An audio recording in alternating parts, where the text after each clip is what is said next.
منظومة الإعلام، وكيف يمكننا مواجهة هذه التحولات بإبداع وبناء منظومة وقيم مهنية وبمسؤولية أخلاقية، ثم بأي منظومة تربوية يمكننا تقوية المناعة المعرفية فقط على الوعي الجماعي، بل يساهم أيضا في تغيير القضايا الجوهرية وإشاعة الثقافة السطحية. هذا النوع من الإعلام فرض نفسه على الجمهور الذي خضع تحت هذا التأثير وقوة الاكتساح لما يمكن أن نسميه بعملية الفورماتاج،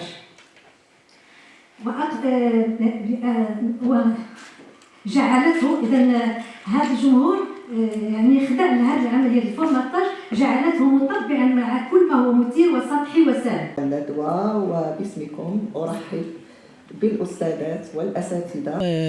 ننظم هذا اللقاء في إطار النشاط الأول للجمعية المغربية للناشرات والإعلاميات بتعاون مع المركز المغربي للدراسات والأبحاث في الإعلام والاتصال.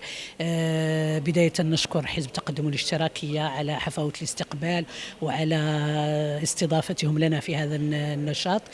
طبعا الندوة تتحدث عن التربية على وسائل الإعلام والاتصال، رؤى متقاطعة. نتمنى من خلالها على أن نناقش ضرورة وجود الإعلام في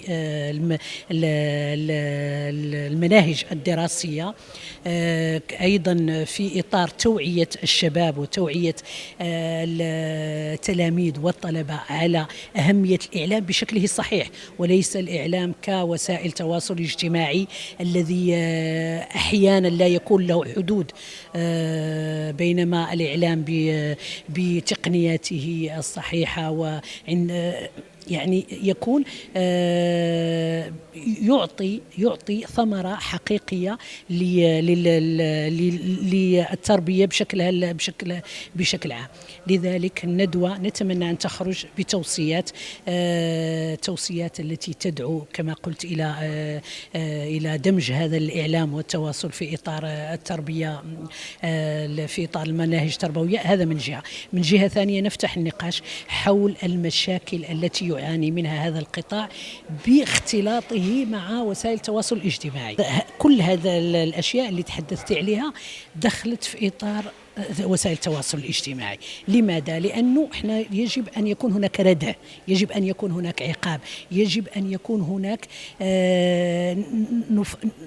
نوعي الشباب. كما تلاحظ الآن في الندوة العديد من الشباب اللي دخلوا غادي يحضروا معنا الندوة، يجب أن نوعي هذه الشريحة إلى أن هناك فرق ما بين الإعلام بأصوله الصحيحة، سواء الإعلام والاتصال بأصوله الصحيحة، عن كل واحد يعني واخذ تليفونه ويكتب اللي بغاه، كل واحد وراء حاسوب يكتب اللي بغاه، خاص هذاك اللي كيكتب أي حاجة أو الذي يحاول تمييع هذا المجال يحس بأن هناك عقاب.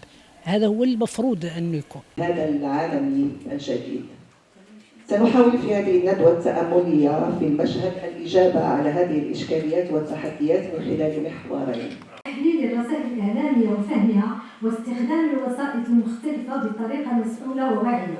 قدوات ونماذج بدعم للأسف من قنوات إعلامية خاصة يتابعها الملايين. ساهم والمختصر ما نشهد اليوم من تحول. بالنسبة لهذه الندوة هي أولا كتركز بالدرجة الأولى حول مناقشة إمكانيات إدراج التربية على وسائل الإعلام في المقررات الدراسية منذ المرحلة الابتدائية. لماذا بطبيعة الحال هذا الترافع على هذا الموضوع؟ باعتبار محاولة تطويق بعض المشاكل التي تثيرها الثورة التكنولوجية، التي تتضمن عدة مسائل إيجابية، وهي حاليا معروفة فيما يخص التواصل، فيما يخص فتح المجال لحرية التعبير. ولكن في نفس الوقت هناك بعض المشاكل كما هو الشأن بالنسبة لحوادث السير. حينما تكون تسوق السيارة فيمكن أن تقع هناك حوادث للسير. إذن نحن نعتبر على الرغم من أهمية القوانين، ولكن نعتقد أن ليست القوانين لوحدها.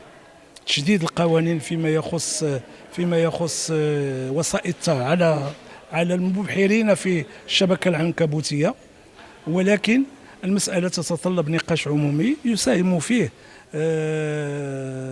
مختلف الأطراف، سواء كانت هناك أطراف رسمية أو أطراف غير رسمية.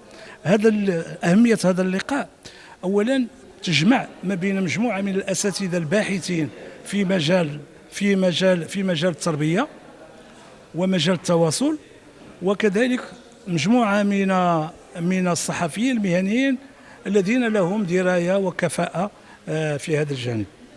الندوة تسعى بالدرجة الأولى إلى التوصل إلى بعض المقترحات وبعض المقاربات وبعض التوصيات حول الإمكانيات التي يمكن من خلالها أن نترافع كباحثين وكصحفيين حول أهمية التربية على وسائل الإعلام. اشتراك بالقناة وتفعيل زر الجرس ليصلكم كل جديد.